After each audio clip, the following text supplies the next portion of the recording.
যায় মোৰো মন যায় মোৰো মন যায় চকুত থৈ চাবলে লাহে লাহে ওচৰ পাবলে কাষে কাষে খোজ দিবলে মন যায় মোৰো মন যায় গছ পুলি ৰোৱা ফটো দিবলে মাক্কা আজি বৰষুণ বতৰটো ইমান বেয়া বৰষুণত তিতি তিতি গছ পুলি ৰুবলৈ ভয় লাগিলে কিজানি বৰষুণত তিতি তিতি জ্বৰ হৈ কৰোণাতে পৰি যাওঁ সেইটো কাৰণে গছ পুলি ৰুব থাকি গ'ল লগতে গছ পুলি ৰোৱা ফটো আপলোড কৰিব থাকি গ'ল আনকি ঘটিৰামহেঁতেও গছ পুলি ৰোৱা ফটো আপলোড কৰি ফালি আছে ছ'চিয়েল মিডিয়াত মোৰহে গ'ল আজি কাহে বন্ধু কি ভাবি আছ নাই ৰে একো ভাবি থকা নাই এনেই আছো বহি বহিবি পিছে আজি চবেই গছ পুলি ৰোৱা ফটো আপলোড কৰি ফালি আছে ছ'চিয়েল মিডিয়া ফেচবুক হোৱাটছআপ পিছে তইনো কিয় দিয়া নাই জানিছ বন্ধু ঘটিৰাম মোৰ কাৰণে পৰিৱেশ দিৱস দিনটো কেৱল এটা দিনতে সীমাবদ্ধ নাথাকেও মানুহে সদায় গছ পুলি ৰুব লাগে সদায় পৰিৱেশটো চাফা কৰি ৰাখিব লাগে মানে পৰিৱেশৰ কথা সদায় চিন্তা কৰিব লাগে তই ভাবচোন যদি বিশ্ব পৰিৱেশ দিৱস দিনটো বছৰেকৰ এটা দিনতে সীমাবদ্ধ থকাহেঁতেন আমাৰ অৰণ্য মানৱ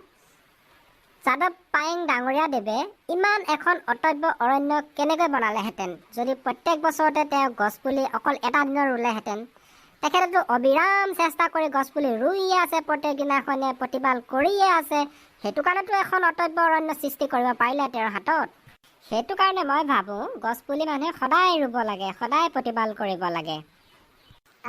তই মানে যাদৱ পায়েং ডাঙৰীয়া ঘটিৰাম তোক কিবা এটা ভাল কথা ক'লে তই যে ঠাট্টা কৰিব আহিছ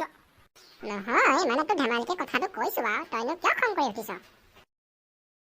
পিছে তোকো মই পৰিৱেশ দিৱসৰ লগত সংগতি ৰাখি কথা দুটামান ক'বলৈ আছে তইও শুন বৰ্তমান গোটেই বিশ্বখন এক যান্ত্ৰিকতাৰ জীৱনে আগুৰি পেলাইছে কাৰো বাবে ভাবিবলৈ সময় নোহোৱা হৈছে মানুহে কেৱল নিজৰ স্বাৰ্থৰ কাৰণে সকলোবোৰ কৰিবলৈ কুণ্ঠাবোধ নকৰা হৈছে নিজৰ স্বাৰ্থ সিদ্ধিৰ কাৰণে এখন অটব্য অৰণ্য ধ্বংসও কৰি পেলায় বা নিজৰ উদ্যোগ কল-কাৰখানা স্থাপন কৰিবৰ কাৰণে কিছুমান পাহাৰ ধ্বংস কৰি পেলাইছে কিছুমান অটব্য অৰণ্য গছ-গছনি কাটি পেলাইছে তাত নতুন নতুন উদ্যোগ স্থাপন কৰিবলৈ বিচাৰিছে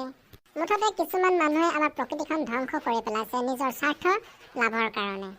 এতিয়া ভাবচোন গছ-গছনি যিমানেই নাইকিয়া হৈ গৈছে সিমানেই গৰম বাঢ়ি গৈছে অৰ্থাৎ গোলকীয় উষ্ণতাও বৃদ্ধি পাই গৈছে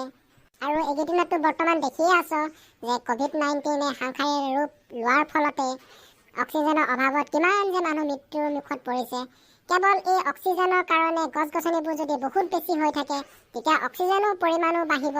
মানে অক্সিজেনৰ সমস্যাও দূৰ হ'ব গতিকে গছ-গছনি ৰোৱাটো আমাৰ কাৰণে বহুত ফলপ্ৰসূ সেইটো কাৰণে আমি সকলোৱে গছপুলি ৰোৱাটো বাঞ্ছনীয় গছপুলি ৰুব লাগেতো চবেই তই ভাবচোন বৰ্তমান গোটেই বিশ্ববাসীয়ে এক যান্ত্ৰিকতাৰ যুগৰ গ্ৰাসত পৰিছে অৰ্থাৎ তেওঁলোকে নিজক লৈ ব্যস্ত হৈ পৰিছে সকলো মানুহ নিজক লৈ ব্যস্ত হৈ পৰাৰ কাৰণে প্ৰকৃতিৰ কথা ভাবিবলৈ সময় আহৰি নাইকিয়া হৈ গৈছে আনকি প্ৰকৃতি ক্ৰমান্বয়ে ধ্বংস গৰাহতহে গৈ আছে তেনেস্থলতে আমি যদি সকলোৱে মিলি বছৰেকৰ এটা দিনত সকলোৱে গছপুলি ৰোৱাৰ চেষ্টা কৰোঁ নিশ্চয় প্ৰকৃতিখন আকৌ সুন্দৰ হৈ পৰিব সেইটো কাৰণে বহু বছৰ আগৰ পৰাই অৰ্থাৎ জুনৰ 5 তাৰিখে আমাৰ বিশ্বৰ পৰিৱেশ দিৱস হিচাপে মানি গছপুলি ৰোৱা হৈ আহিছে আৰু তেনে ক্ষেত্ৰতে মই ভাবোঁ যে গছপুলি ৰুই মানুহে ফটো আপলোড কৰিব লাগে যদি এজনে গছপুলি ৰুই ফটো আপলোড কৰে তেওঁক দেখি আৰু 10জনে ফটো আপলোড কৰিব আৰু তেওঁক দেখি আৰু 10জনে ফটো আপলোড কৰিব গছপুলি ৰুই থকা মানে তেনেকৈ ইজনে সিজনক দেখি বহুজনে গছপুলি ৰুব আজিৰ দিনটোত আৰু মই সেইটো কাৰণে ভাবোঁ যে মানুহে গছপুলি ৰুই ফটো আপলোড কৰিব লাগে ছ'চিয়েল মিডিয়াত পিছে তোৰ কথাটো মিছা নহয় তথাপিও মই এটা তোক কথা কৈছোঁ শুন আজিৰ দিনটোত যিজন মানুহে গছপুলিটো ৰুই ফটো আপলোড কৰে সেই পুলিটো কেৱল আজিৰ দিনটোৰ কাৰণে তেওঁ ফটোত সীমাবদ্ধ থাকিব নালাগে। সেই পুলিটো ৰোৱাৰ পিছত তেওঁ সেই পুলিটো যত্ন ল'ব লাগিব। কেৱল আজিৰ দিনটো ফটোটো মাৰি দিলেই নহ'ব। সেই পুলিটো পানী দিব লাগিব, চাফা কৰিব লাগিব, সময়ে সময়ে চাব লাগিব, তেতিয়াহে কামত দিব। কেৱল অকল আজিৰ দিনটোত এটা গছ পুলি ৰুই ফটো মাৰিলে বিশ্ব পৰিৱেশ দিৱস হিচাপে মনা নহ'ব। বা ভদকলি তয়ো বৰ ধুনীয়া কথা কৈছ। গতিকে বন্ধুসকল, বিশ্ব পৰিৱেশ দিৱসৰ লগত সংগতি ৰাখি আজি ময়ো আপোনালোকক এটা কথা কওঁ, অনুৰোধ কৰিম, আপোনালোকে যিটো গছপুলি ৰুই ফটো আপলোড কৰিছে, সেই ফটোটো কেৱল আজি বিশ্ব পৰিৱেশ দিনতে সীমাবদ্ধ নাৰাখিব। পুলিটো যত্ন লওক, চাফা কৰক, গুৰিবোৰ ভালকৈ বচাওক, তেতিয়াহে আপোনালোকৰ সেই ফটোকপিৰ মূল্য বাঢ়িব। ঘটিৰাম ব'ল, বৰষুণটো এৰিলে ময়ো এটা গছপুলি ৰুওঁ আৰু আপলোড দিওঁগৈ ফটো। তেতিয়া মোকে দেখি আৰু 10জনে ৰুব আৰু তেওঁলোকক দেখি আৰু 10জনে ৰুব। গতিকে গোটেই বিশ্বখন সেউজময় হৈ পৰিব। ব'ল।